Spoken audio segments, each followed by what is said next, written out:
ये देखिए वजीपर इंस्टॉलेशन के लिए हमने ए पैनल को पहले से इंस्टॉल किया हुआ है और यहाँ पे मैं आपको दिखाऊंगा कि जो मैंने अभी डेटाबेस है कोई क्रिएट नहीं किया हुआ और ना ही मैंने अभी यहाँ पे कोई जो एप्लीकेशंस हैं वो मैंने यहाँ पे जो इंस्टॉल की हुई है वो आप देख सकते हैं। ये सभी एप्लीकेशन और वर्जन यहाँ पे मैं आपको दिखा रहा हूँ।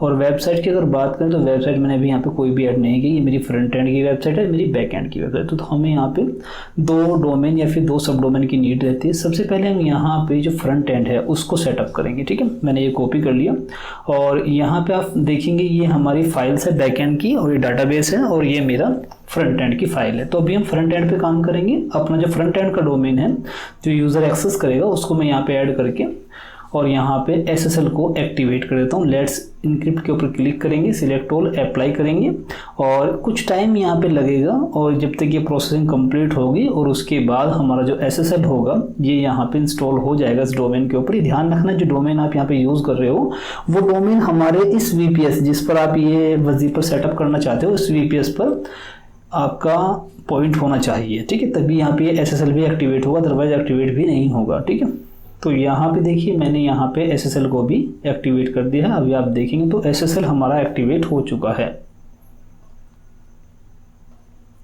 देखिए हमारी जो नॉर्मली साइट हम जब भी कोई ऐड करते हैं ए पैनल में तो इस तरह का बाय डिफ़ॉल्ट यहाँ पे ये पेज आता है। ये बाय डिफ़ॉल्ट पेज है और अभी हम क्या करेंगे यहाँ पे अपना फ्रंट एंड का डोमेन हम यहाँ कोड जो होगा हमारा वो अपलोड करेंगे। उससे पहले मैं यहाँ पे 2 अपनी टैब मैंने क्रिएट कर ली जिसमें एक मैं यहाँ पे फाइल्स को ओपन कर लूँगा और बाकी काम दूसरे टैब में करते रहेंगे।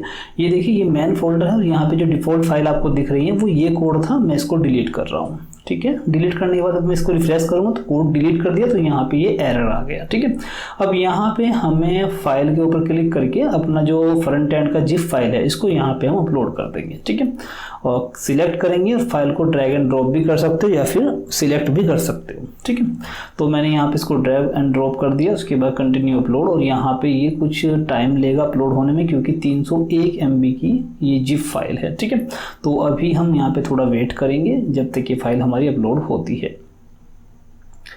चलिए इतना ही काम कर लेते हैं। दूसरी टैब के ऊपर आते हैं, यहाँ पे डाटाबेस क्रिएट कर लेते हैं क्योंकि डाटाबेस की भी हमें नीड रहेगी। तो डाटाबेस हम जिस भी नाम से बनाएंगे वो ध्यान रखना है किस नाम से बना रहे हैं। देखिए मैंने यहाँ पे डाटाबेस का नाम भी WS सर्वर रखा है और यूज़र नेम का भी मैंने सेम नाम रखा है। पासवर्ड जो बाय डिफॉल्ट है उसको मैंने कॉपी कर लिया। ठीक है, और ये सभी इन्फॉर्मेशन हम कहीं पर नोट कर लेंगे। ठीक है, मैं नोट पैड में यहाँ पे डाटाबेस की जितनी भी इन्फॉर्मेशन है उसको मैं सेव कर लेता हूँ।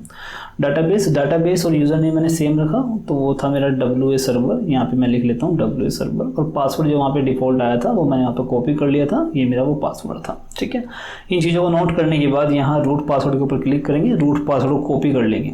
कॉपी करने के बाद आप यहाँ PHP माई एडमिन के ऊपर क्लिक करेंगे, पब्लिक एक्सेस के ऊपर क्लिक करेंगे, हम आ जाएंगे PHP एडमिन के अंदर। अब PHP एडमिन में हमें जो हमने अभी डाटाबेस क्रिएट किया है उस डाटाबेस में हमें जो MySQL की फाइल आपको सोर्स कोड में मिलती है वो हमें यहाँ पे इंपोर्ट करनी होगी। ठीक है, चलिए यहाँ पे पब्लिक एक्सेस के ऊपर दोबारा क्लिक करेंगे तो यहाँ पे देखिए PHP माई एडमिन में हम आ गए हैं और यहाँ पे by default user name root रहता है और पासवर्ड वो जो आपने भी रूट पासवर्ड कॉपी किया था। अब यहाँ पे हम लॉगिन कर लेंगे और लॉगिन करने के बाद अब यहाँ पे आप देखेंगे लेफ्ट साइड में WS सर्वर के नाम से जो हमने डाटाबेस क्रिएट किया था ये एक एम्प्टी है भी। इसको हम इंपोर्ट के ऊपर क्लिक करके अपनी जो फ्रेश डाटाबेस .SQL फाइल है इसको इंपोर्ट कर देंगे। तो यहाँ पे ये डाटाबेस हमारी इंपोर्ट हो गई है, आप देख सकते हैं सक्सेस। और यहाँ पे क्लिक करोगे तो इसके अंदर काफ़ी टेबल्स आ गई हैं। तो ये हमारा काम कंप्लीट हो गया है। बस याद ये रखना है कि हमारा डाटाबेस का यूज़र नेम और डाटाबेस का नाम और पासवर्ड क्या था। ठीक है, अभी ये फाइल हमारी अपलोड नहीं हुई है और ये अभी काफ़ी बाकी है तो इसको हमें थोड़ा वेट करना पड़ेगा।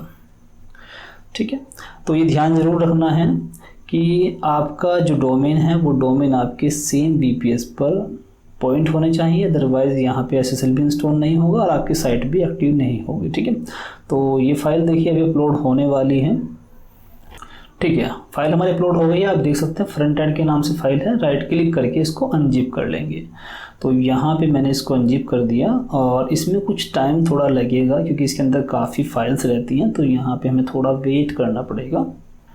ये देखिए हमारी फाइल्स अभी यहाँ पे एक्सट्रैक्ट हो गई हैं और यहाँ पे एक फाइल रहती है .env करके ना। तो इससे पहले मैं आपको दिखा दूँ, यहाँ पे आप देखेंगे अब एक वुप्स का एरर आ गया है, क्योंकि अभी फाइल तो हमने अपनी साइट के अपलोड कर दिया बट डाटाबेस का कनेक्शन नहीं बना है। ठीक है, तो डाटाबेस का कनेक्शन बनाने के लिए .env फाइल को ओपन करेंगे और यहाँ पे देखिए एक बेस URL है। ठीक है, एक बेस URL है। इस URL को अपने फ्रंट एंड के डोमेन जो आप फ्रंट एंड में यूज़ कर रहे हैं, जो भी हमने यूज़ किया है, इस फ्रंट एंड डोमेन को आप यहाँ पे यूज़ करेंगे।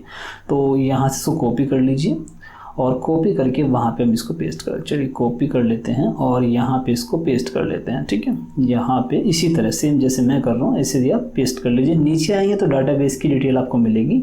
डाटाबेस में हमने डाटाबेस का नाम जो रखा था और पासवर्ड जो था वो मैं यहाँ से कॉपी कर लेता हूँ। आपके केस में जो भी होगा आप वही यहाँ पे डाल दीजिएगा। अभी देखिए यहाँ पे डाटाबेस का नाम सेम है जो मैंने रखा है, पासवर्ड मुझे यहाँ पे चेंज करना पड़ेगा। ठीक है, देखिए आप ओके। इतना करने के बाद इसको सेव कर देंगे और अब देखिए हमने डाटाबेस क्रिएट कर लिया है, डाटाबेस कनेक्शन बना लिया है। इसको रिफ्रेश करेंगे तो आप देखेंगे हमारा जो कोड था फ्रंट एंड का वो काम करना उसने शुरू कर दिया है। ठीक है, तो हमारा फ्रंट एंड लगभग रेडी हो गया है। लॉगिन कर लेते हैं और यहाँ पे मैं लॉगिन में जो बाय डिफ़ॉल्ट यूज़र नेम और पासवर्ड आपको मिलता है वो मैं यहाँ पे डाल दूंगा और इसको लॉगिन कर लूँगा। ठीक है, अब देखिए सक्सेसफुली हमारा ये लॉगिन हो गया है। आप देख सकते हैं हम आ गए हैं अपने डैशबोर्ड में। बट देखिए अभी हमने यहाँ पे ओनली फ्रंट एंड रेडी किया है और वजीपर में बैक एंड भी रहता है जो व्हाट्सअप का बैक एंड Node.js पे है। तो यहाँ अगर मैं व्हाट्सअप के ऊपर क्लिक करूँ और ऐड अकाउंट के ऊपर क्लिक करूँगा तो यहाँ पे QR कोड नहीं आएगा, क्योंकि ये ओनली फ्रंट एंड है। अभी हमने बैक एंड को रेडी नहीं किया है जो हमारा QR कोड जनरेट करेगा, मैसेज करेगा। तो अभी हम बैक एंड का जो डोमेन है उसको भी कॉपी कर लेते हैं और कॉपी करके जैसे हमने फ्रंट एंड पे काम किया कुछ प्रोसेस का सेम रहेगा। तो अभी हम यहाँ एक नई वेबसाइट की तरह इसको ऐड करेंगे, यहाँ पे पेस्ट करके इसको कंफर्म कर देंगे। तो देखिए हमारा डोमेन ऐड हो गया। जैसे हमने SSL को पहले इंस्टॉल किया था सेम इसी तरह से हमें SSL को भी इंस्टॉल करना है। ये ध्यान रखना कि जो ये बैकएंड है अब की बार ये Node.js जो हमारा ये कोड रहेगा Node.js का रहेगा। पहले हमने क्या किया था, फ्रंट एंड का कोड हमने जो फ्रंट एंड डोमेन के हमारा रूट था उस पर अपलोड कर दिया था, लेकिन यहाँ अभी Node.js का कोड अपलोड होगा। तो Node.js का कोड जो होता है वो रूट के ऊपर अपलोड होता है, रूट डायरेक्टरी में नहीं, रूट के ऊपर अपलोड होता है। ठीक है, ये देखिए साइट हमारी ऐड हो गई है। जो हमारी बैकएंड के लिए हमने डोमेन बनाया उसके ऊपर साइट इंस्टॉल हो गई है, हमारा डोमेन ऐड हो गया। लेकिन अब हमें इस डोमेन की रूट डायरेक्टरी में कुछ नहीं करना, लेकिन जो सर्वर की रूट डायरेक्टरी है वहाँ पे कोई फोल्डर बना के इसके लिए फाइल्स को अपलोड करना है। तो अब यहाँ पे हम आएंगे रूट डायरेक्टरी जो हमारी VPS की रूट है और यहाँ पे रूट के नाम से आपको फोल्डर मिलेगा और नीचे की तरफ आएंगे ये। ठीक है, तो रूट के नाम से फोल्डर है और यहाँ पे हमें एक कोई फोल्डर जो भी आप नाम देना चाहें कोई भी नाम आप दे सकते हैं। तो मैं यहाँ पे अभी WS सर्वर के नाम से ही नाम दे रहा हूँ। तो WS सर्वर मैंने यहाँ पे नाम दे दिया। इस फोल्डर को ओपन करेंगे, यहाँ पे अपना बैकएंड का जिप फाइल अपलोड करेंगे। ठीक है, अपलोड के ऊपर क्लिक करके यहाँ पे ड्रैग एंड ड्रॉप कर दीजिए। ये बैकएंड का जो कोड है वो मैं यहाँ पे अपलोड कर रहा हूँ। ठीक है, कन्फर्म अपलोड और यहाँ पे अपलोडिंग स्टार्ट हो गई है।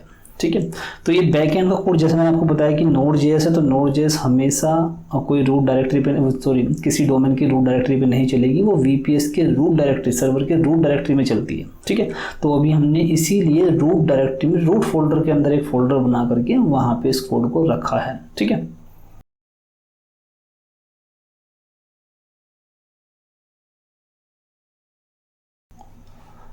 फाइल को इंजिप करने के लिए पहले की तरह राइट क्लिक करेंगे, इंजिप के ऊपर क्लिक करेंगे। यहाँ पे थोड़ा सा टाइम लगेगा क्योंकि फाइल्स ज़्यादा रहती हैं। और यहाँ पे इंजिप होने के बाद अब यहाँ पे हम आएंगे config.js के अंदर और यहाँ पे भी आपको जैसे हमने पहले बेस डोमेन को चेंज किया था यहाँ पे कॉपी करेंगे और इसका जो मेन डोमेन है यहाँ पर भी इसको पेस्ट कर देंगे। तो हमारा ये फ्रंट एंड डोमेन जो हमारा रहेगा वो यहाँ पे आ गया। और यहाँ पे एक पोर्ट है, इसका ध्यान रखना, ये बहुत मायने रखती है। पोर्ट आप कुछ भी रख सकते हैं, 8000 जो भी आपको रखना है। मुझे भी यहाँ पे देखिए मैंने 9200 यहाँ पे पोर्ट रखा है। उसके बाद यहाँ पे डाटाबेस की डिटेल है, यूज़र नेम क्या है, पासवर्ड क्या है और डाटाबेस का नाम क्या है। तो मेरे केस में डाटाबेस का नाम तो सेम था लेकिन पासवर्ड मेरा अलग था, मैंने इसको कॉपी कर लिया और यहाँ पासवर्ड के सेक्शन जो पासवर्ड का जगह है वहाँ पे इसको पेस्ट कर दिया। इतना करने के बाद आपको इसको सेव कर लेना है। ठीक है, देखिए कॉन्फ़िगरेशन भी मैंने कर दी है Node.js के लिए। बट अगर मैं इसका जो डोमेन था अगर मैं इसको रिफ्रेश करूँगा, देखिए अभी मैं काम करता हूँ, इसको ओपन कर लेते हैं। चलिए सबसे पहले रिवर्स प्रॉक्सी ऐड करते हैं, ठीक है। रिवर्स प्रॉक्सी भी कर लेते हैं, यहाँ पे क्लिक करेंगे और यहाँ पे रिवर्स प्रॉक्सी में कुछ भी नाम आप दे सकते हैं रिवर्स प्रॉक्सी, ताकि आपको याद रहे कि किस डोमेन के लिए आपने रिवर्स प्रॉक्सी बनाई है। यहाँ पे आपको लोकल होस्ट का जो IP रहता है वो डालना, जो पोर्ट आपने सेट किया वो पोर्ट यहाँ पे कोलन के बाद डालना है, ठीक है।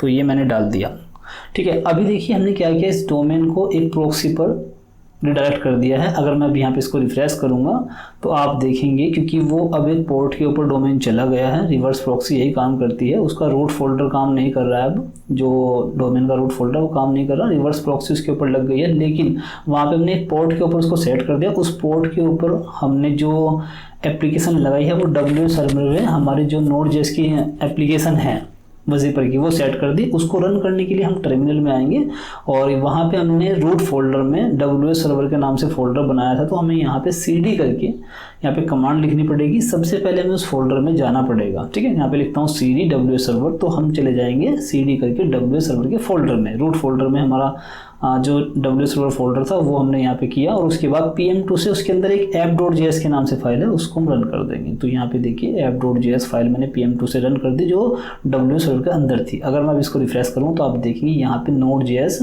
रन हो गया है, क्योंकि ये जो हमारा सब डोमेन था बैकएंड का, ये हमने 9200 पोर्ट के ऊपर रन किया था। जैसे ही वो हमने रन किया, अब हम इसको लिंक कर लेंगे। हमारा जो बैकएंड का URL है, हम सेटिंग में आएंगे और यहाँ सोशल नेटवर्क सेटिंग में आएंगे और यहाँ पे व्हाट्सएप के ऊपर क्लिक करके हमारा जो बैकएंड है उसको हम यहाँ पे ऐड कर लेंगे। अब हमारा फ्रंट एंड बैकएंड से लिंक हो गया है। मैंने इसको सेव कर लिया। अब हमारा फ्रंट एंड बैकएंड से लिंक है, बैकएंड पे हमारा Node.js चल रहा है। अब अगर मैं यहाँ पे व्हाट्सएप के ऊपर क्लिक करूंगा और ऐड अकाउंट के ऊपर क्लिक करूंगा तो यहाँ पे QR कोड आ जाएगा, क्योंकि अब ये फ्रंट एंड बैक एंड से लिंक हो चुका है, ठीक है। तो इस तरीके से हम वजीपर को इंस्टॉल करते हैं। ये ध्यान रखना है कि 2 फेज में ये इंस्टॉल होता है। बैक एंड हमारा इसका Node.js में है और फ्रंट एंड इसका कोऑर्डिनेटर में है, ठीक है। तो फ्रंट एंड भी हमने सेटअप किया, बैक एंड भी किया और बैक एंड को फ्रंट एंड से हमने सेटिंग में जाकर लिंक भी किया। मैंने अपना QR कोड यहाँ पे स्कैन भी कर लिया है। ये देखिए मेरा जो व्हाट्सएप अकाउंट है यहाँ पे लिंक हो चुका है। अब आप चाहें तो यहाँ से मैसेजिंग कर सकते हैं। वजीपर की किसी भी हेल्प के लिए आप हमें कॉन्टैक्ट कर सकते हैं। स्क्रिप्ट चाहिए तो उसके लिए भी आप हमें कॉन्टैक्ट कर सकते हैं। स्क्रिप्ट भी अवेलेबल है, बटन वर्किंग, लिस्ट पोल वर्किंग, हमारे पास में स्क्रिप्ट अवेलेबल है। अगर आपको नीड है तो आप हमें कॉन्टैक्ट कर सकते हैं।